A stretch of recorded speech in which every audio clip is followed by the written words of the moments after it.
Então, gente, tudo bem? A gente chega aqui no último vídeo na matéria, e o último vídeo dessa sequência aqui. Eu trabalhei sempre com genética, né? Aí a gente já falou sobre. Desde o micro a gente já entendeu como funciona tudo, e agora chegando no macro, né? E expandindo os conhecimentos, a gente vai falar um pouco sobre organismos geneticamente modificados, né? Que faz o link com a minha última aula lá de que eu mostrei como é que funciona a variabilidade genética, legimento e tudo mais.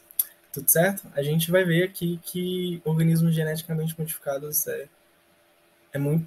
A gente faz isso há muito tempo, na verdade, só que a gente tem só esse conhecimento prévio não, atual, né, de edição gênicas do tipo CRISP e outras coisas. Inclusive, a gente até vai entender um pouco mais como é que funciona o CRISP aqui, mas é isso. Bora lá para aula. Os Um minuto. Ah, fiz errado. Então, os OGS são seres vivos que sofreram mudanças no seu DNA de forma que não costuma ocorrer naturalmente. Então, a gente tem aí animais, plantas e micro-organismos que a gente modificou eles geneticamente, né, de certa forma, de uma maneira que não ia ocorrer nunca de forma natural. E como isso ocorreu? Né? Isso ocorreu com o início da agricultura, 10 mil anos atrás, lá no período neolítico. Eu vou ler o texto aqui para depois a gente ter uma discussão sobre isso. Né? A constituição das primeiras técnicas e materiais utilizados para o cultivo das plantas e confinamento de animais foi a principal causa e aquilo que se denominou como o sedentarismo do ser humano, o que permitiu a sua moradia fixa em uma dada localidade, embora a coleta e a caça tenham convivido por muito tempo lado a lado à agricultura. O que acontece? Antigamente, né, nossos ancestrais eram nômades, então eles ficavam ali andando de lugar em lugar em busca de alimento, comida, para ter a sobrevivência deles. Então a gente gastava muita energia caçando, a gente gastava muita energia fazendo várias outras coisas que exigiam mesmo física, de se mover, né? Esforço físico de se mover. E aí, com o início da agricultura, né, alguém teve essa brilhante ideia, há 10 mil anos atrás, de iniciar, né, uma agricultura ali no lugar, né, começar a mexer com isso, cultivar os próprios alimentos, animais também posteriormente. E aí a gente teve no início a duas coisas, que é a seleção artificial e a reprodução não seletiva, a reprodução seletiva, na verdade.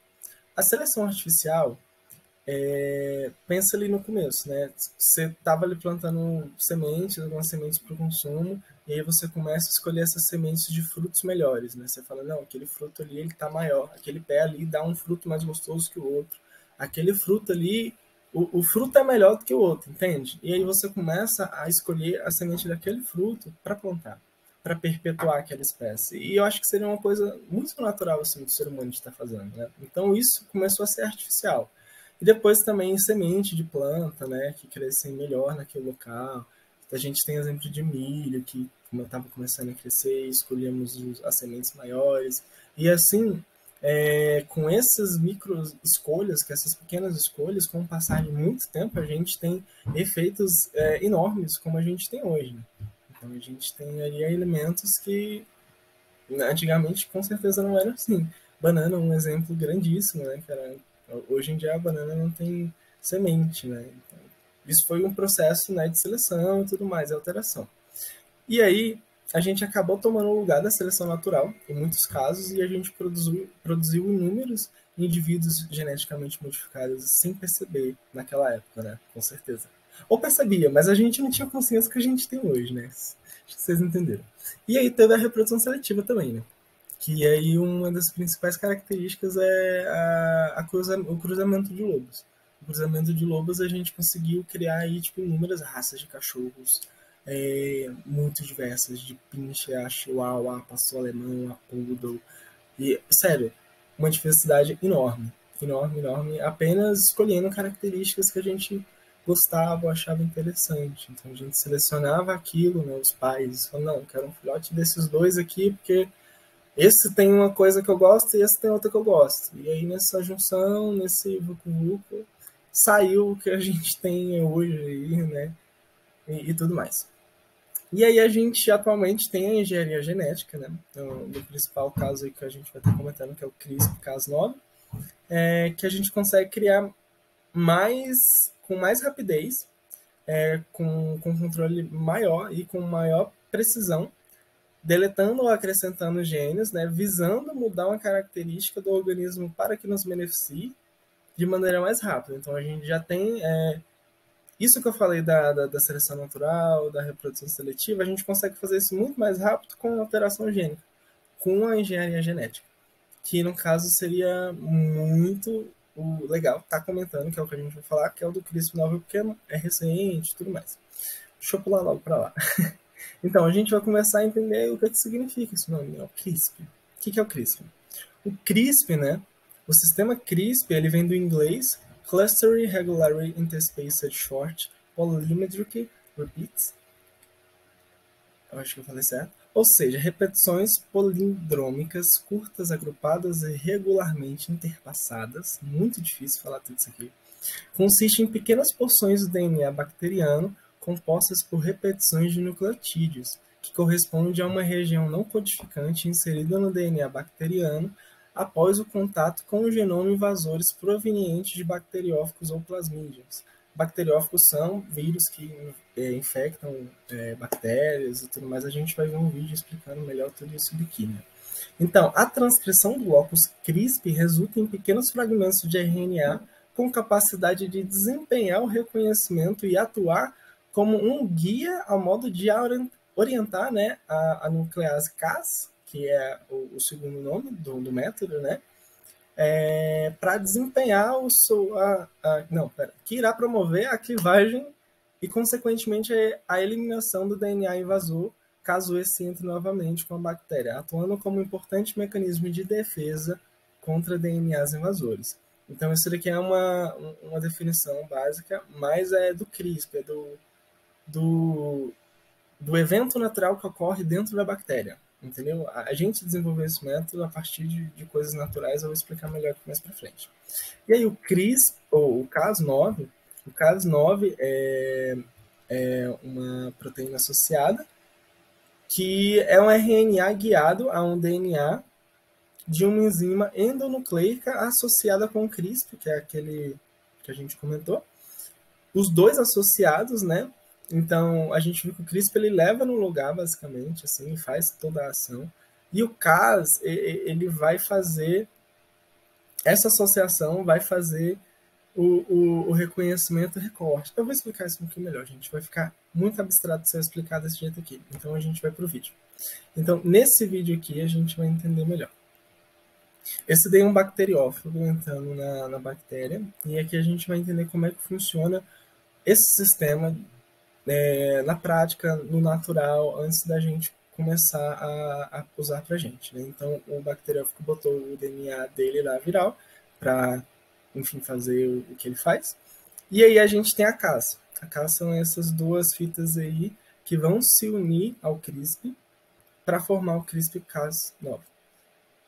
E aí ele vai identificar qual que vai ser a função lá.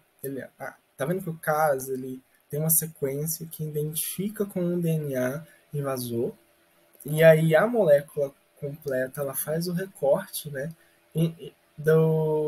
daquele DNA, inviabilizando, né, o DNA, o processo do DNA do vírus acontecer de forma normal. Então, o que aconteceu? O que aconteceu é que a gente conseguiu trazer isso para dentro de uma molécula viva. Então a gente consegue selecionar ali, né? Na verdade, de forma natural, isso ocorre lá. Ela se identifica, né, dentro da célula com um pareamento com um DNA, consegue fazer a quebra. Só que o que acontece? Esse método ele faz com que esse DNA se degenere, e aí o que acontece? O nosso DNA ele vai tentar se reparar. E com isso a gente pode ter aí várias combinações diferentes e tudo mais, né? Então isso é bem certo. Só colocar a molécula e tudo mais, a gente constrói várias modificações genéticas onde a gente não consegue ter controle. Então a gente coloca as coisas assim meio a Deus dará. As coisas começam a se ligar porque a tendência assim dentro da célula é que as coisas se liguem. Só que a gente consegue fazer, né, inserir após esse corte a molécula de RNA, ou a molécula complementar, na verdade, de DNA que a gente quer inserir ali. Se a gente tem o conhecimento daquele nucleotídeo, a gente consegue entender o que a gente precisa colocar ali. Então, somando todos esses conhecimentos, a gente consegue fazer o recorte e colocar uma nova parte ali. E isso a gente consegue fazer edições em células reprodutivas e construir, né, e construir novos DNAs para que a gente consiga novas espécies, novas características. Então a gente consegue fazer uma manipulação muito maior. Então a gente tem as principais aí, que são as plantas que a gente mais usa, que no caso tem o milho, a banana, a soja, o algodão. Todos são geneticamente modificados atualmente, né? Não só ao longo de anos, mas também atualmente em produções a gente usa basicamente toda a produção, ela sofreu algum tipo de alteração idealizada mesmo, assim, vamos fazer isso aqui para ficar melhor. E não traz dano para o ser humano. A gente tem aí confirmações e testes que comprovam que a gente não tem um malefício muito grande. Então, com o que a gente tem hoje, a gente não precisa se preocupar, tá? E aí a gente, dentro de micro-organismo, a gente tem a insulina, que, para pensar, né? A gente modificou o micro-organismo, a gente pegou ali, modificou, para que ele produzisse uma molécula, uma enzima, não lembro, mas enfim, a gente produz, a gente bota esse micro-organismo para produzir alguma coisa que é essencial para nossa sobrevivência. E isso atende, tipo, milhões de pessoas ao redor do globo, tá ligado? Isso é muito foda. E depois a gente tem os animais. É muito interessante trazer esse caso que a gente teve, que a gente alterou, né? Acho que inclusive foi aqui no Brasil, a gente alterou geneticamente alguns machos do Aedes aegypti. E quando o mosquito macho transgênico criado em laboratório cruza com as fêmeas de Aedes aegypti, na natureza, os filhotes resultantes não sobrevivem até a vida adulta. Então a gente rompe um ciclo de vida ali, naquela área, que a gente meio que a gente acaba com um problema com uma modificação genética e um pouco de conhecimento, claro. Então, só para vocês entenderem como isso está sendo aplicado atualmente, e tem vários outros exemplos por aí, mas esses são os legais que eu trouxe para vocês. E é isso. Muito obrigado, gente. Até uma próxima.